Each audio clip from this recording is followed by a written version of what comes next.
In the heart of Chicago, Jasmine and her family lived a charmed life. At 31, she was a Christian songwriter whose music resonated with countless souls.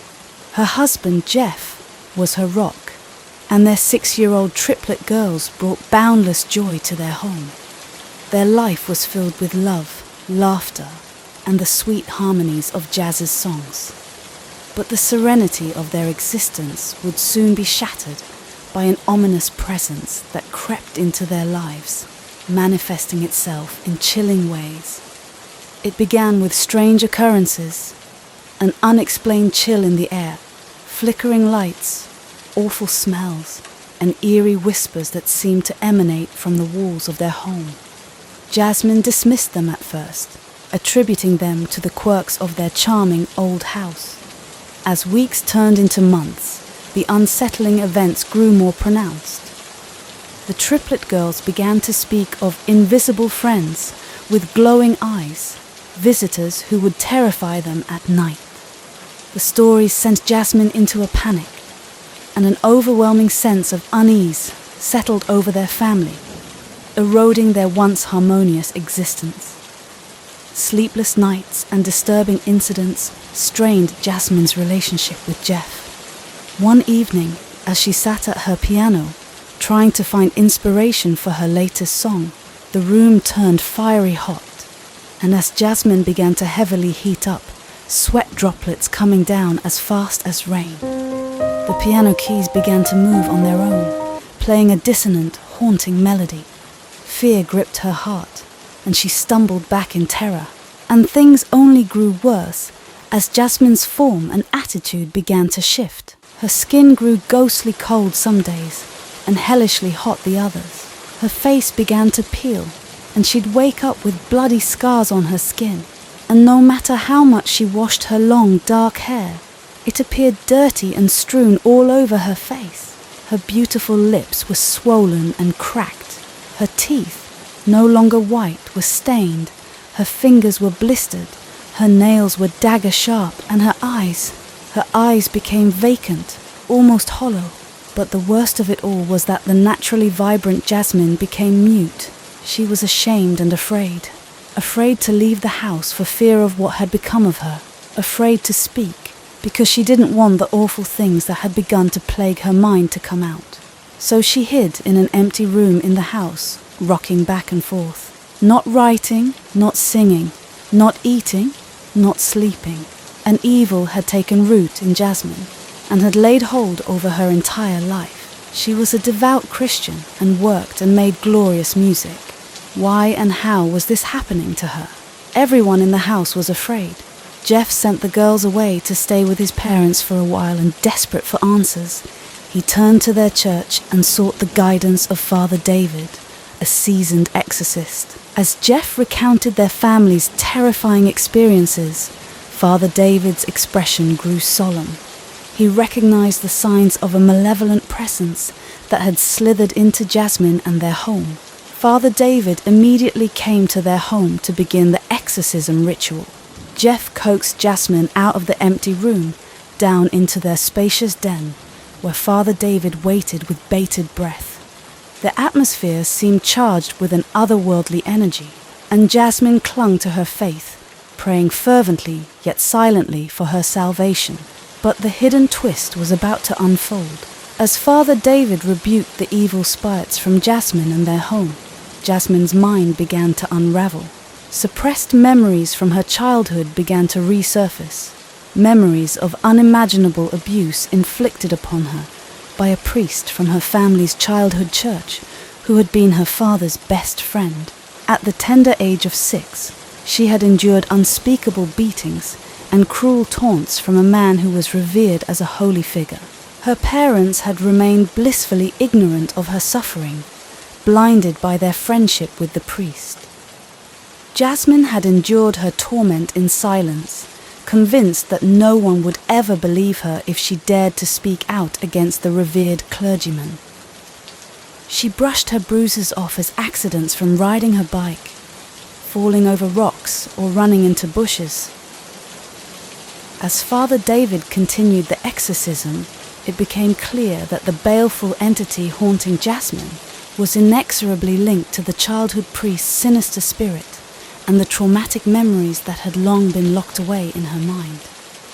She had never dealt with the torment, locking it away, but her resentment silently and woefully grew until it presented itself as the grueling monster that was the relentless spirit that had possessed her body and home.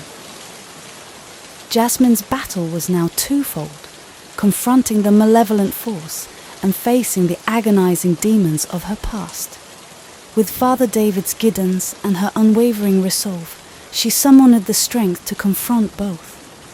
In a crescendo of prayers, chants, and holy rituals, the malignant entity resisted, lashing out with alarming force. Jasmine's body contorted, and her voice became a guttural, otherworldly growl. Disturbing markings appeared on her flesh, etched by an unseen hand. Despite the terrifying ordeal, Father David and Jeff pressed on with the exorcism. They refused to let the darkness consume sweet Jasmine's soul. Finally, after what felt like an eternity, the grim entity was expelled with a deafening, anguished scream. It vanished into the void, leaving behind a heavy silence. Exhausted, physically and emotionally drained, Jasmine collapsed into Jeff's arms. The exorcism had cleansed their home, but it had also forced her to confront her painful past. Empowered by her newfound vigor, Jasmine chose to share her childhood trauma with her family. To her amazement, they believed her, and the truth about the abusive priest came to light. And it came out that there were others who had also suffered from his tainted hand. Justice was served, even posthumously, as the community grappled with the horrifying revelation. Jasmine emerged from the darkness, her faith renewed and her family more powerful than ever. They could finally move forward, free from the shadows of the past. The exorcism had not only cleansed Jasmine and their home, but had also liberated her from the chains of her traumatic memories, allowing her to embrace a brighter future.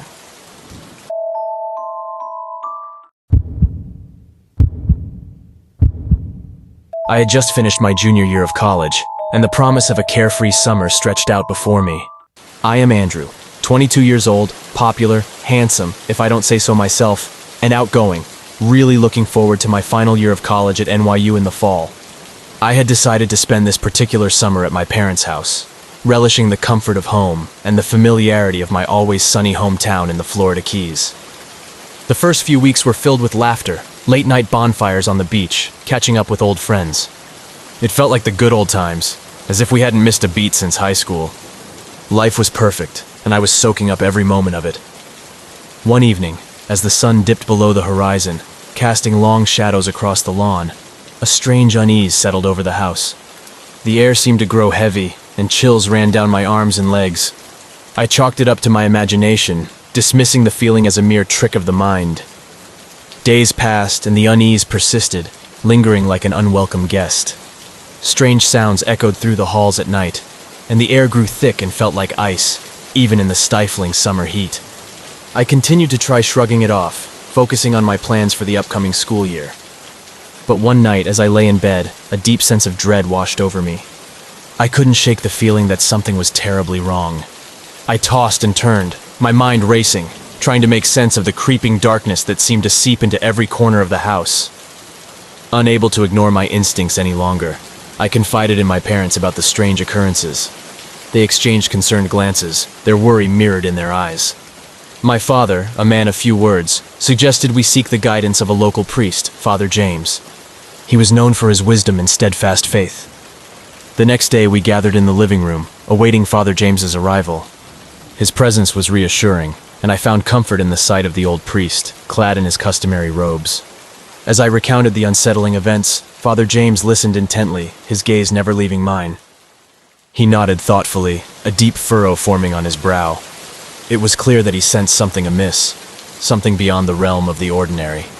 With a determined resolve, he suggested performing an exorcism to cleanse the house of any evil forces that may have taken hold. I hesitated, my mind reeling at the thought of such a drastic measure. I had always been a sensible guy. Exorcisms were the stuff of horror movies and ghost stories, not something that happened in real life. But the growing darkness in our home left me with little choice.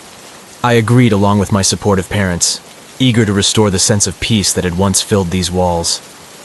As Father James began the ritual, a palpable tension filled the room. The air grew thick, and a low hum seemed to vibrate through the floorboards. I wasn't one to pray much or go to church, but I began to pray at that moment, praying for the strength to face whatever lay ahead. Then it happened. A ghoulish, inhuman growl filled the air, emanating from a source unseen. My heart pounded in my chest as I watched in horror, the room seeming to pulse with an eerie energy. Suddenly, my body felt like it was no longer mine. I was a spectator in my own skin, helpless to the force that had taken control. My limbs moved of their own accord, contorting in unnatural ways. My flesh began to burn and smoke furiously. Father James's voice rose in a fervent chant, his words a beacon of hope in the suffocating darkness. He faced the devilish force head-on, brawny in his faith. It was a battle of wills for the life I knew. Suddenly, a deafening roar filled the room, drowning out the agonizing growls. The dark force was expelled, vanishing into the void. The room fell silent. The weight of the darkness lifted. Shaken, I crashed onto the ground. My parents screamed, running to my aid. The exorcism had succeeded, but the ordeal had left its mark. My body bore the scars of the battle, a chilling reminder of the darkness I had faced. In the days that followed, our home slowly returned to normal. The air grew warm once more, and the shadows receded. In my darkest hour, Father James, armed with true faith in a higher power, had saved me, and I would be forever grateful for his goodness in the midst of the freakish turmoil.